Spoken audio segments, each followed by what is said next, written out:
The Prime Minister convened his first cabinet meeting earlier today following yesterday's unveiling. One of the most challenging tasks they face is convincing Alberta and Saskatchewan their voices will not just be heard by a Liberal minority government, but respected. That's after those provinces shut out the Liberals in last month's election. So, what's the government's plan? Jim Carr is the Prime Minister's newly named special representative for the Prairies. He joins me now in studio. Hi, Mr. Carr. Great to see you. Good to see you too. Thank you very much for coming in. Before I get into questions about this portfolio, I have to ask how you're doing. I'm feeling well. Wonderful care and treatment at the Health Sciences Centre in Winnipeg. I feel a lot better than I felt a month ago. I have more strength every day. And I'm doing exactly what they tell me to do, which isn't always easy, not only for a politician, probably for a journalist too. So I'm on that straight road, but every day feeling stronger and absolutely delighted that I've got more work to do in Ottawa. How will it be a bit of a balancing act, Yeah. taking care of your health and serving in this portfolio? It will be a balancing act, and you have to look after yourself, but at the same time, well-being includes working for some people. And I'm in that category, so I have to feel every day that there is a job to do. The first job is to stay healthy and regain some lost health, and then to be able to augment that with important work and to do it in a place that's been my home my entire life, in a region that I feel so strongly about, is a pleasure to serve. All right, let's move over to business. Okay, let's talk business. Let me ask you about the new role that you're going to be taking on. What is the exact mandate of it?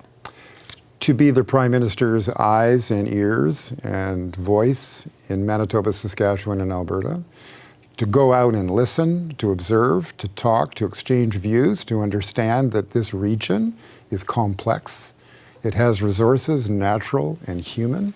Do people know that Saskatchewan leads the world in advances in agriculture, value-added products that the world needs? We have protein, the world needs protein. We're raising animals, we're raising crops, we're raising very smart humans at universities that are world class. This is a very exciting region of the country that wants to feel part of the ambition of Canada. My job is to listen to those ambitions, to translate them directly to the Prime Minister and to Cabinet, and to make sure that all ministers understand how important Western Canada is to the whole nation. Since the outcome of the election last month, we have spoken to a number of people from Alberta and Saskatchewan. One thing that I keep hearing over and over again is there is a level of responsibility that they assign to the federal government for causing, in part, in whole, the way they characterize it differs, but causing to some degree the feelings of alienation and anger that exist in those two provinces. Do you think they're right? I think that the alienation and the feeling of being alienated is real. And that means we have to deal with it. We have to confront it. We have to understand it and understand it better than we have, and then reach out to the people of these provinces, not only the politicians. Obviously you talk to the leaders, but you want to talk to the thought leaders, you want to talk to those on projects in the north, you want to talk to people who have children in daycare and the aspirations they have for their kids. It's not simple and it's not stereotypical, and it shouldn't be. The West is dynamic. There are differences within communities, never mind among provinces. So the causes of alienation might be many, but the way in which you work away at that alienation is to reach out, to listen, to do projects together, to make people feel as if what they're doing matters to Canada. And the ambition, if you had to summarize it in a phrase, is a strong West in a united Canada. Most people will agree that's where you start, and then you begin to work at projects and ways and policies and laws that makes that possible. Does your government, though, need to acknowledge playing some part in the feelings that exist right now? Sure. I mean, we have to acknowledge it. How many seats did we win in Alberta and Saskatchewan? I mean, this is reality. And the reality is that things have to change.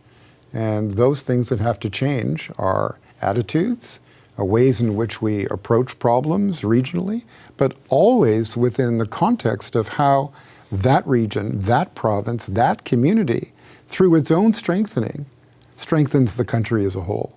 And I think that most people in Alberta, Saskatchewan, and Manitoba would agree with that. We have to find ways in which we breathe life into those ambitions sincerely and with humility. The way in which the Premiers Kenney and Premier Moe, have framed it at times is looking for a more fair deal, essentially, for Alberta and Saskatchewan. They've floated ideas like changing the equalization formula, removing the province of Alberta from CPP. Are those things that your government is willing to talk about? We have to be open-minded to talk about what is the agenda that those in Alberta, Saskatchewan, and Manitoba think are important to them. That's what a federation is all about, that we derive strength from our differences and we learn from each other. So to walk into a job like this to say, no, we're not going to talk about that, or this is a priority and that shouldn't be, is to deny the very mandate that I've been given, which is to listen and to have an open mind. Is that what the Prime Minister's doing? Premier Moe walked away from that meeting saying that he wasn't open to those things. I can't speak for Premier Moe. I know how deeply the Prime Minister and the entire government feels about the importance of Western Canada, and I think we've seen evidence of that over the last 2 days. We'll see more evidence of that. But it's not only a matter of finding evidence. You need to deliver results, and the results are that people feel that they are involved and they're important and they matter.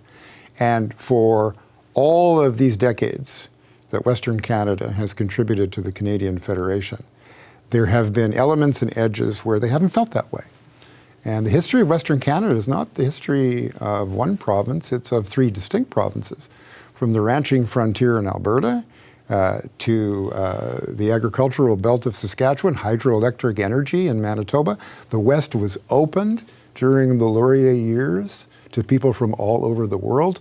We are a model of how to take people from different places and make it possible for them to live their aspirations. That is a very special quality of what the West has been able to accomplish, among many others. And it all fits into Canadian values, and it's our job to make Western Canadians feel a part of that. Is oil a part of that? Absolutely. It has been. It's been a major driver. Will it be? Yes. I mean, you can look at the International Energy Agency's graphs and its speculation, but everybody knows that oil will be part of the international economy for some time. We also know that a move to renewable sources of energy, by the way, a movement that's led in many cases by entrepreneurs in Alberta and Saskatchewan, is a reality. And that it's a reality internationally in Canada because of the diversity of our energy mix and because of policy initiatives that we have taken, can be an international leader as we move forward to renewable sources. How, though? How?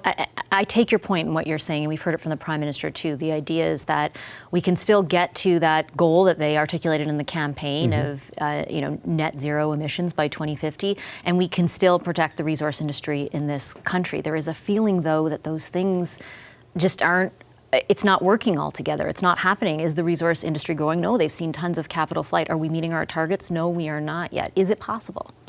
It is possible. What's the alternative? Not to try to make it possible?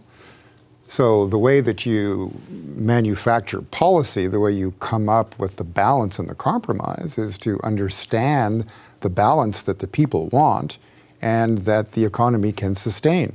And let me say that I understand the hardship that has been felt by families in Alberta in particular, and also in other parts of the country, when economic circumstances go sour and people are affected in their day-to-day lives. That's real. And people are angry and they want to know why, and they want to know how can we be part of making for a better tomorrow. There has to be a conversation about that better tomorrow in all of its complexity, in all of its dimensions, and how important a role the Government of Canada is prepared to play, should play, is obliged to play in partnership with municipalities, with mayors, with communities, with provincial governments, as we seek to find that alignment of a strong Western Canada in a united Canada. Okay, I'll leave it there. Thank you, Mr. Carr. Thank you. Wonderful to see you looking so great. Well, thank you. And best wishes on your recovery. Thank you so much. Thank you. Here we are.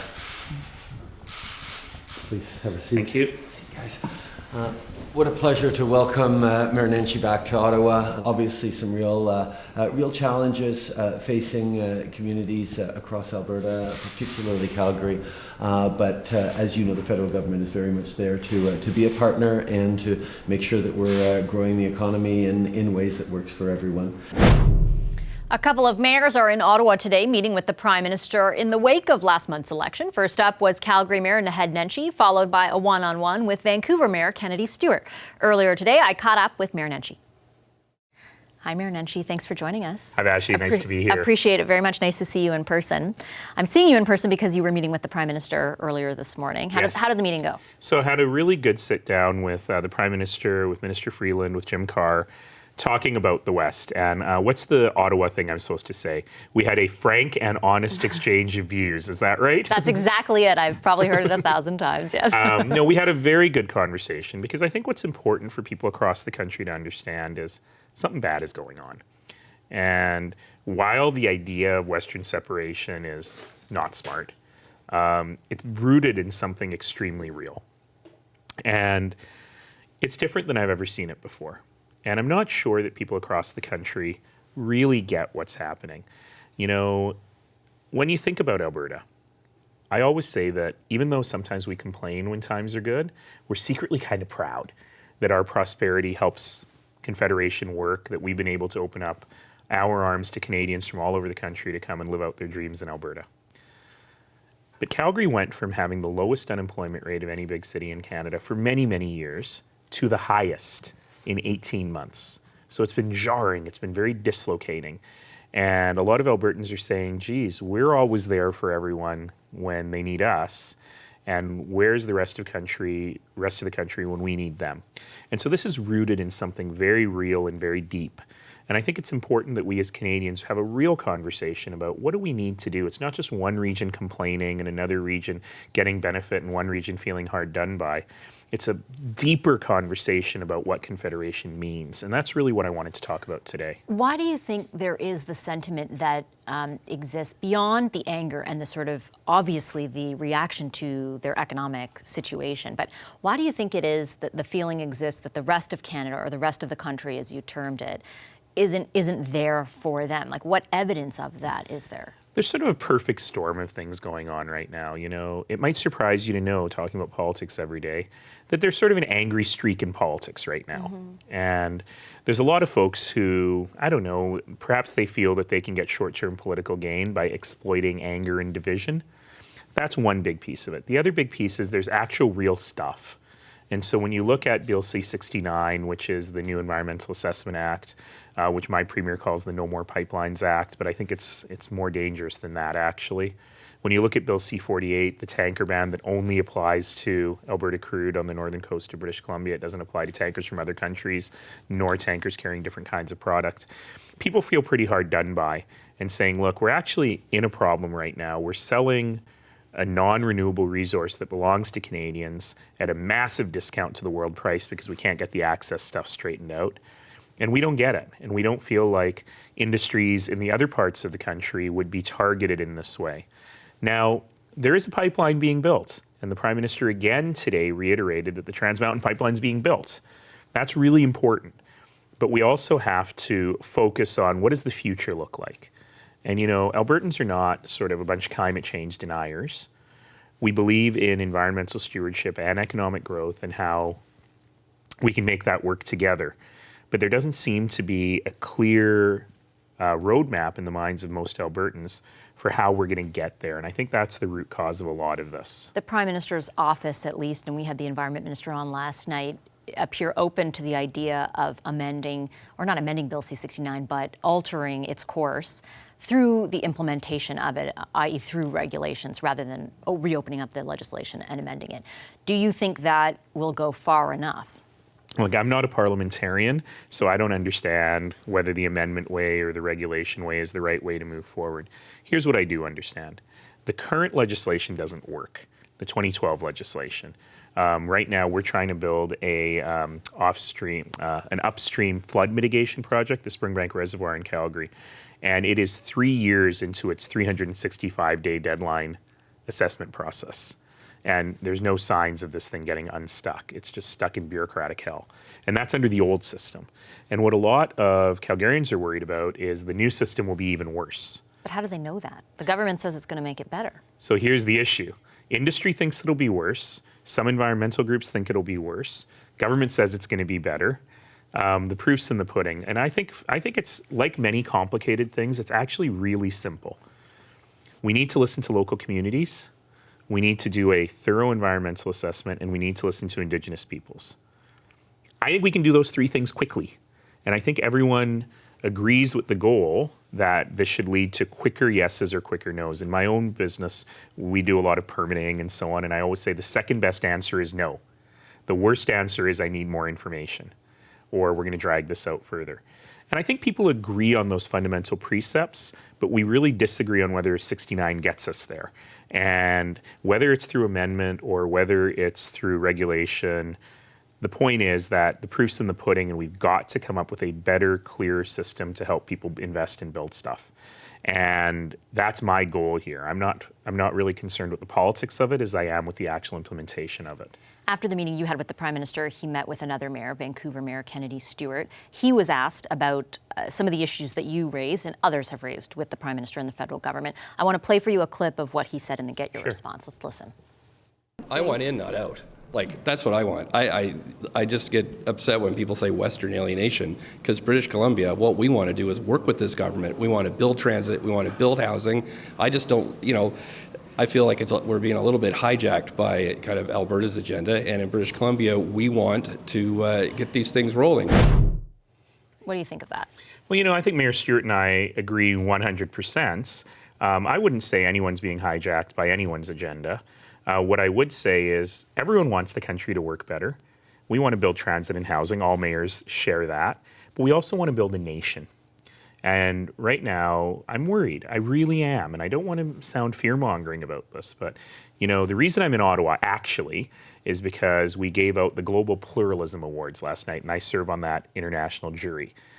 10 people from across the world working hard, sometimes in incredibly difficult situations, to knit societies together, to bring people together. One of the people was from Hungary, where it is now a crime to help refugees. And I think about the world that they operate in and how hard it is for them.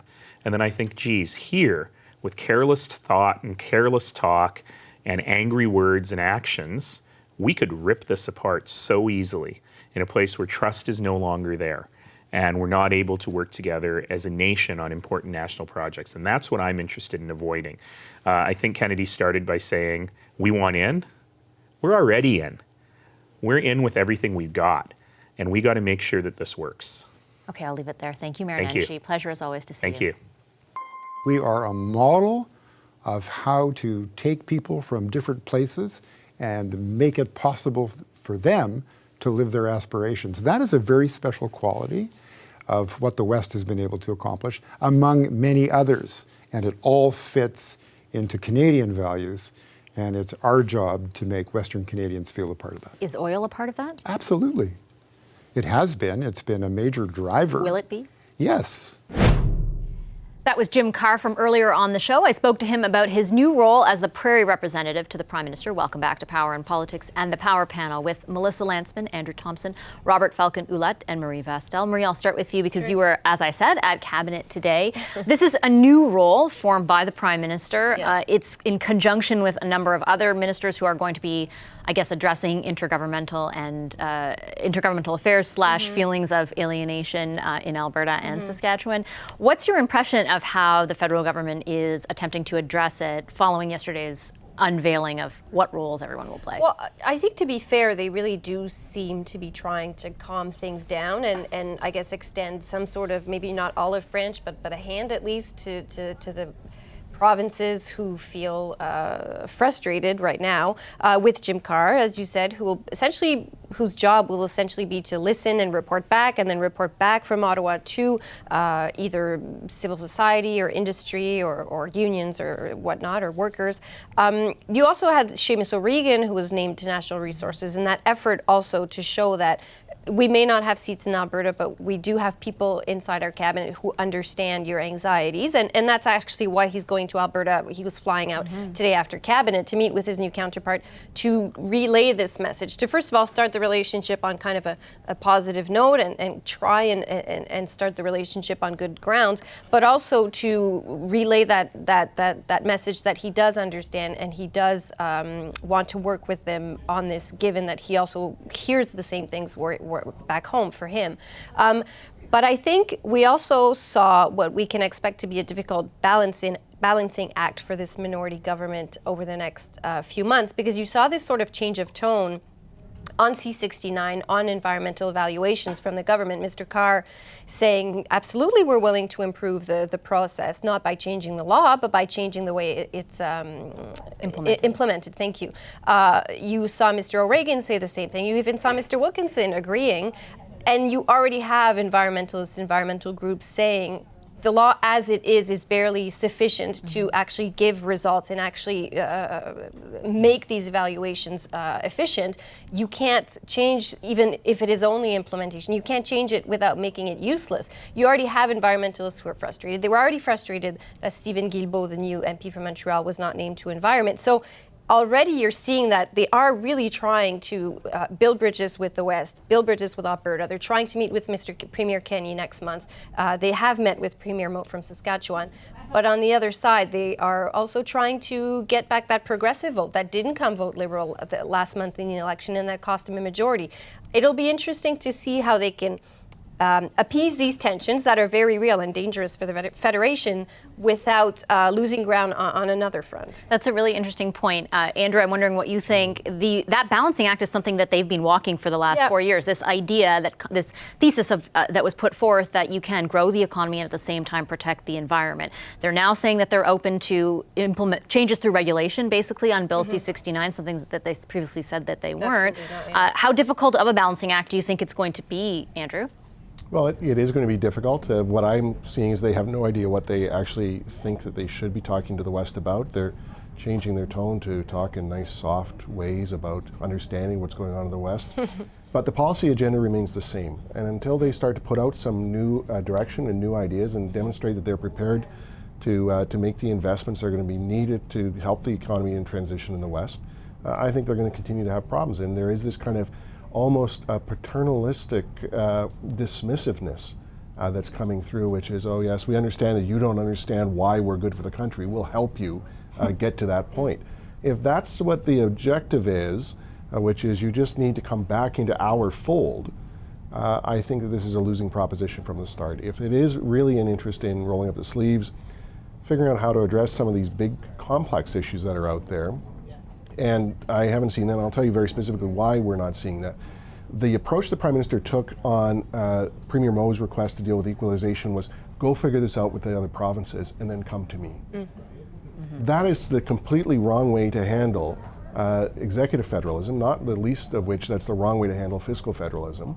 And to somehow believe that the Western premiers, you're pitting the Western premiers against those in the have-not provinces, to make their explanation as to why they need a slightly better deal. That's an abdication of leadership. That's not the provision of leadership. And until we start to see some of these ministers step up with new ideas, I think that it really is going to kind of in the West be seen more as a PR stunt. Let me play devil's advocate, Melissa. I mean, are the premiers also attempting to pit themselves against Ottawa in many of the requests that they're making?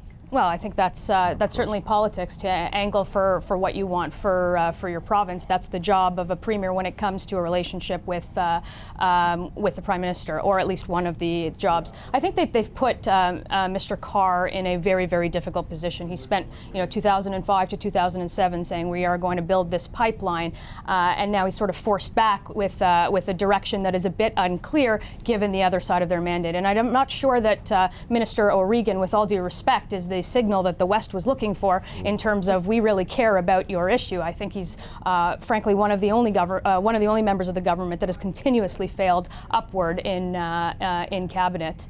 And more broadly, I don't think we've spoken about Minister Freeland and the fact that she's going to have to come in and probably clean up all this mess. That's probably true.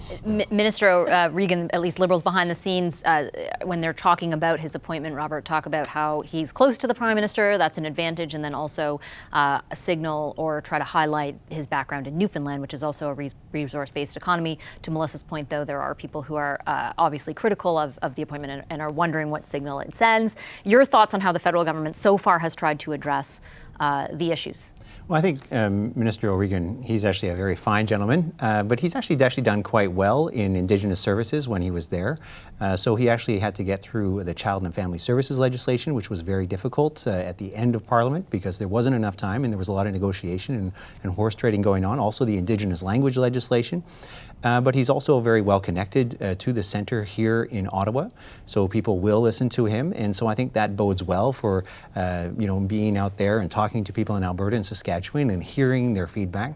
But also, I think it's about this balance. I think people often talk about the transition to this new economy, more environmentally based. And, if we could turn a switch and snap our fingers, we'd probably already be doing it.